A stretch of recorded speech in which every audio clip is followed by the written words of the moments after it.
existem dois tipos de bruxismo, tá? Primeiro, que é o bruxismo. Deixa eu colocar aqui, pegar uma coisa aqui. 2 minutos, tá? Tem o bruxismo 1, que eu vou botar aqui, tá? Bruxismo 1. O bruxismo 1 é o bruxismo de vigília.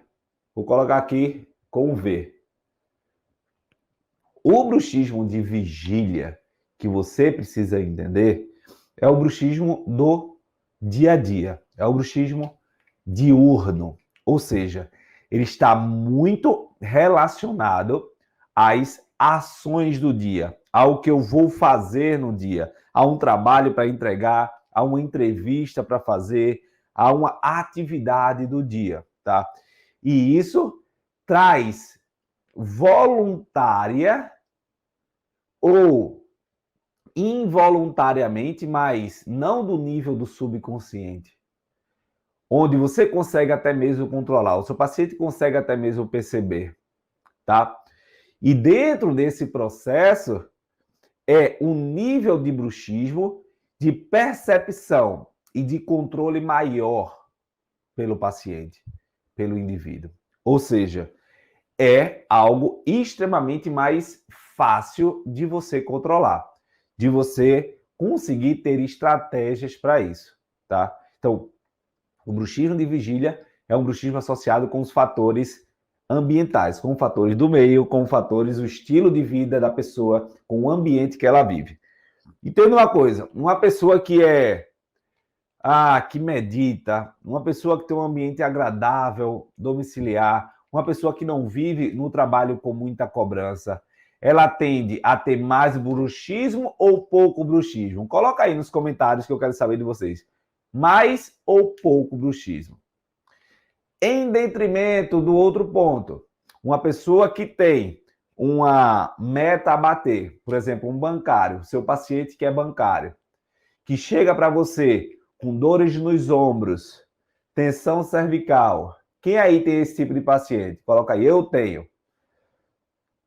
Esse tipo de paciente, ele possivelmente, devido ao ambiente dele, ele vai ter uma tendência de bruxismo em vigília. E talvez isso tenha uma conexão mecânica, neurofisiológica, que compromete todo o processo de tratamento do paciente. E dentro desse processo, você precisa entender como controlar isso e mais, como preparar o corpo. E como é que isso vai acontecer? Presta muita atenção.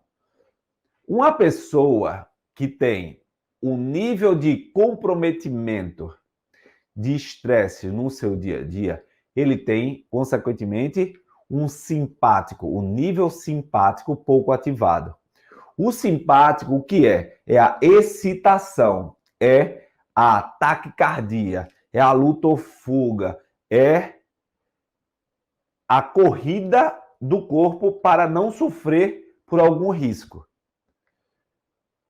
Diante disso, nós temos uma vasoconstrição periférica, né? Eu tenho um sofrimento metabólico devido à capacidade, à necessidade interna de estar constantemente ativado o sistema corporal, e a partir disso você começa a entrar em fadiga e desequilíbrio muscular. Já a pessoa que não vive nesse ambiente, ela não tem essa alteração simpática.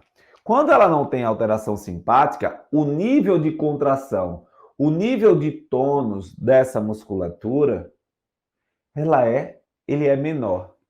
Consequentemente, ele tem um menor nível de fadiga. Consequentemente, ele tende a incomodar menos. Onde eu quero chegar nisso para você é que o corpo, quanto menos sobrecarregado, mais saudável ele é. Então, quanto menos sobrecarregado, mais saudável ele é.